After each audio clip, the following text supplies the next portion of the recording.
ನಮಸ್ಕಾರ ಆತ್ಮೀಯ ಕನ್ನಡದ ಬಂಧುಗಳೇ. ಮೊನ್ನೆ ದಿನ ಮಾಧ್ಯಮಗಳಲ್ಲಿ ಒಂದು ಸುದ್ದಿಯನ್ನು ನೋಡಿದೆ. ಶಾಸಕರು PM ನರೇಂದ್ರ ಸ್ವಾಮಿಯವರು ಅಧಿಕಾರಿಗಳನ್ನು ನಿಂದಿಸಿದರೆ ಅವ್ರ ಮೇಲೆ ದೂರು ದಾಖಲಿಸಿ. ಅಧಿಕಾರಿಗಳನ್ನ ನಿಂದಿಸಿದರೆ ನಾವೇ ಬಿಡಲ್ವಲ್ಲ. ಅಧಿಕಾರಿಗಳನ್ನ ನಿಂದಿಸೋರು ಯಾರೀ?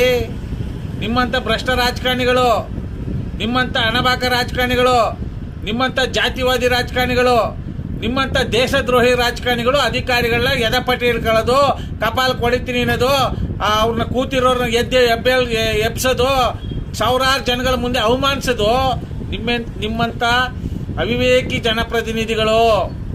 ಸಾಮಾನ್ಯ ಜನ ಯಾರು ಸಹ ಅಧಿಕಾರಿಗಳ ನಿಂದಿಸಲ್ಲ. ಅಧಿಕಾರಿಗಳ ಪರ ಧ್ವನಿ ಎತ್ತವ್ರು ಯಾರು? ಅಧಿಕಾರಿಗಳ ಪರ ಹೋರಾಟ ಮಾಡೋರು ಯಾರು? ನಿಮ್ಗೇನಾದರೂ ನಾಚಿಕೆ ಮಾನ ಮರ್ಯಾದೆ ಏನಾರು ಇದೆಯಾ? ನೀವು ಯಾವ ಸೀಮೆ ದೊಡ್ಡ ನಾಯಕರ್ರಿ ನೀವೆಲ್ಲ?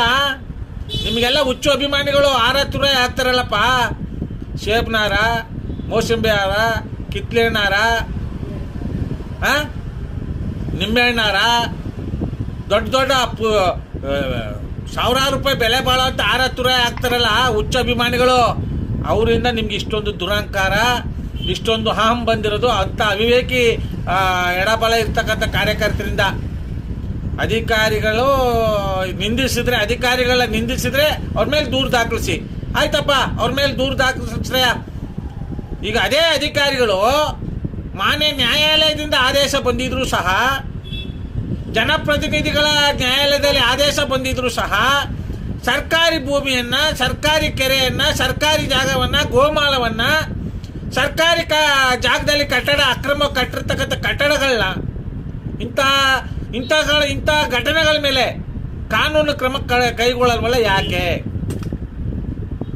ಇಂಥ ಹೈಕೋರ್ಟ್ ಆದೇಶ ಆದರೂ ಸಹ, ಸುಪ್ರೀಂ ಕೋರ್ಟ್ ಆದೇಶ ಆದರೂ ಸಹ, ಜನಪ್ರತಿನಿಧಿಗಳ ಕೋರ್ಟಲ್ಲಿ ಆದೇಶ ಸರ್ಕಾರದ ಪರವಾಗಿ ಆಗಿದ್ರು ಸಹ ಅದೇ ಸರ್ಕಾರಿ ಅಧಿಕಾರಿಗಳು ಮುಂದೆ ನಿಂತ್ಕೊಂಡು ತೆರವುಗೊಳಿಸೋದಾಗ್ಲಿ, ಅದನ್ನು ಧ್ವಂಸ ಮಾಡೋದಾಗ್ಲಿ, ಅವ್ರ ಮೇಲೆ ಕಾನೂನು ಕ್ರಮ ಕೈಗೊಳ್ಳೋದಾಗ್ಲಿ ಮಾಡಲ್ವಲ್ಲ. ಇಂಥ ಅಧಿಕಾರಿಗಳಿಗೆ ನೀವೇನು ಹೇಳ್ತೀರಿ? ಯಾಕಂದ್ರೆ ನೀವೇ ನಿಮ್ಮ ಜನ್ಮಕ್ಕೆ ಬೆಂಕಿ ಹಾಕಿ ನೀವೇ ಮಾಡ್ತಿರ್ತಕ್ಕಂಥ ಇಂಥ ದೇಶದ್ರೋಹಿ ಕೆಲಸ. ಸರ್ಕಾರಿ ಶಾಲೆಗಳನ್ನ ಮುಚ್ಚುತ್ತಾ ಇರೋದು ನೀವೇ, ಸರ್ಕಾರಿ ಕೆರೆ ಕಟ್ಟೆಗಳನ್ನ ಮುಚ್ಚುತ್ತಾ ಇರೋದು ನೀವೇ, ಸರ್ಕಾರಿ ಗೋಮಾಳಗಳನ್ನ ನುಗ್ಗಿ ನೀರು ಕುಡಿತಾ ಇರೋದು ನೀವೇ, ಸರ್ಕಾರಿ ಭೂಮಿಯನ್ನು ವಶಪಡಿಸ್ಕೊಂಡು ಅಕ್ರಮ ನಕಲಿ ದಾಖಲೆಗಳ ಸೃಷ್ಟಿ ಮಾಡ್ಕೊಂಡು ರಾಜರೋಷವಾಗಿ ಓಡಾಡೋಂಥ ಬಂಡ ನಾಯಕರೆಲ್ಲ ನೀವು, ಬಂಡ ಸೇವಕರು ನೀವೇ. ಆಯ್ತಾ? ಇಂಥ ಅಧಿಕಾರಿಗಳಿಗೆ ನೀವೇನು ಹೇಳ್ತೀರಿ? ಯಾಕೆ ನಿಮಗೆ ಧೈರ್ಯ, ದಮ್ಮು, ತಾಕತ್ತು ಏನೂ ಇಲ್ವಾ? ನೀವೆಲ್ಲ ಯೋಗ್ಯರಲ್ಲ, ರಾಜಕೀಯಕ್ಕೆ ಯೋಗ್ಯರಲ್ಲ, ಜನಸೇವೆ ಮಾಡೋಕ್ಕೆ ಯೋಗ್ಯರಲ್ಲ. ನೀವೆಲ್ಲ ಸ್ವಾರ್ಥದ ಬದುಕು, ಐಷಾರಾಮಿ ಜೀವನ, ನಿಮ್ಮ ಸ್ವಾರ್ಥಕ್ಕೆ ಬದುಕು ಅಂತ ರಣ ಹೇಳಿ ಜನರು ಚುನಾವಣೆಯಲ್ಲಿ ಆಯ್ಕೆಯಾಗಿ ಬಂದಿರೋದು ಈ ದೇಶದ ದೊಡ್ಡ ದುರಂತ. ಕಟ್ಟ ಕಡೆಯ ಜನರಿಗೆ ಕಿಂಚಿತ್ತು ತೊಂದರೆ ಬರದಂಗೆ ಸರ್ಕಾರಿ ಸವಲತ್ತುಗಳನ್ನ ಕಟ್ಟ ಕಡೆಯ ವ್ಯಕ್ತಿಗಳಿಗೆ, ಆಡಿ ಜನಗಳಿಗೆ, ಎಲ್ಲ ಸಮಾಜದ ಸರ್ವತೋಮುಖವಾಗಿ ಬಡವರಿಗೆ ನಾವು ಸೇವೆ ಮಾಡಬೇಕು ಅಂತ ಅನ್ನೋ ನಾಯಕರು, ದೊಣ್ಣೆ ನಾಯಕರು, ಅವಿವೇಕಿ ನಾಯಕರು, ದೇಶದ್ರೋಹಿ ನಾಯಕರು, ಸಮಾಜ ವಿರೋಧಿ ನಾಯಕರು, ಭ್ರಷ್ಟ ನಾಯಕರು ಎಲ್ಲಿದ್ದೀರಿ? ಎಲ್ಲರೇ ಇದ್ದೀರಿ? ನಾಚಿಕೆ ಆಗಲ್ಲ ನಿಮ್ಗೆ ಆ ರೀತಿ ಹೇಳಕ್ಕೆ? ಬಾರೆ ಮೈಸೂರಿಗೆ ಎಷ್ಟು ಅಕ್ರಮಗಳಾಗಿವೆ, ಎಷ್ಟು ನಗರಾಭಿವೃದ್ಧಿ ಪ್ರಾಧಿಕಾರದಲ್ಲಿ ಎಷ್ಟು ಅನ್ಯಾಯ ನಡೆದಿದೆ. ಸುಮಾರು 15-20 ವರ್ಷದಿಂದ ಹಣವನ್ನು ಕಟ್ಟಿಬಿಟ್ಟು ಪಾಪ ಕೈಕಂಡು ಕೂತವ್ರಲ್ಲೇ ಜನ ಒಂದು ಸೈಟ್ ಸಿಗುತ್ತೆ ಅಂತ ಇವತ್ತವರೆಗೂ ಒಂದು ಸೈಟ್ ಕೊಟ್ಟಿಲ್ವಲ್ರಿ? ನಿಮಗೆ ಮಾನ ಮರ್ಯಾದಿಲ್ವಾ? ಜನನಾಯಕರು ಅಂದ್ರೇನು? ಜನಸೇವಕರು ಅಂದ್ರೇನು? ಜನರ ಒಳಿತಿ ಬಯಸುವವರು, ಪ್ರಕೃತಿ ಪರಿಸರವನ್ನು ಉಳಿಸೋ ಅಂಥವ್ರು, ನಾಡು ನುಡಿಗೆ ಪ್ರಾಣ ತ್ಯಾಗ ಮಾಡೋ ಅಂಥವ್ರು ಜನಸೇವಕರು. ನೀವು ರಕ್ತ ಇರೋ ನರಭಕ್ಷಕರು. ನಿಮ್ಮ ಜನ್ಮಕ್ಕೆ ಬೆಂಕಿ ಹಾಕ ನೀವು ರಾಜಕಾರಣಿಗಳಾಗಿ. ನಿಮಗೆ ನಿಜವಾಗ್ಲೂ ಕಿಂಚಿತ್ತು ಚಿಂತನೆ ಇಲ್ಲ. ಈ ನಾಡಿನ ಉಳಿವಿನ ಬಗ್ಗೆ ನಿಮಗೆ ಒಲವಿಲ್ಲ. ನಿಮಗೆ ಮತ ಹಾಕಿದ, ಓಟ್ ಹಾಕಿದ ಮತದಾರ ಬಂಧುಗಳ ಮೇಲೆ ನಿಮಗೆ ಒಲವಿಲ್ಲ. ನೀವೆಲ್ಲ ಬಡ ರಕ್ತ ಇರುವ ನರಪಿಚಾಚಿಗಳಿಗೆ ಕಷ್ಟ ಸುಖ ಎಲ್ಲಿ ಗೊತ್ತಾಗಬೇಕು? ಅಲ್ಲ ಕಣೆ, ಸರ್ಕಾರಿ ಅಧಿಕಾರಿಗಳಿಗೆ ಕೈ ತುಂಬ ಸಂಬಳ ಕೊಡ್ತಾರಿಲ್ವ ಸರ್ಕಾರ? ಸರ್ಕಾರಕ್ಕೆ ಸಂಬಳ ಕೊಡೋ ಅಷ್ಟು ಪವರ್ ಕೊಟ್ಟಿರ್ತಕ್ಕಂಥದ್ದು ಯಾರು? ಜನಸಾಮಾನ್ಯರು. ನಾವು ಕಟ್ಟೋ ಅಂತ ತೆರಿಗೆಯಿಂದ ತಾನೇ ನೀನು ಪುಕ್ಷಟ್ಟೆ ಸಂಬಳ ತಗೊಳ್ಳೋದು. ಅಯೋಗ್ಯರೇ, ನೀವು ತಗೊಳ್ರಪ್ಪ.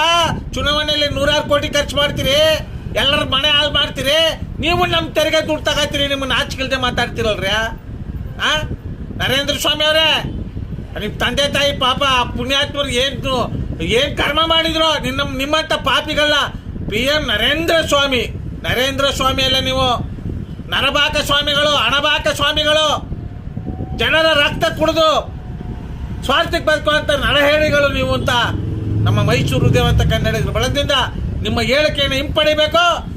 ನೀವೆಲ್ಲ ದಕ್ಷ ಪ್ರಾಮಾಣಿಕ ಅಧಿಕಾರಿಗಳಿಗೆ ಗೌರವಿಸಿ ಬೆಂಬಲ ಕೊಡೋದು.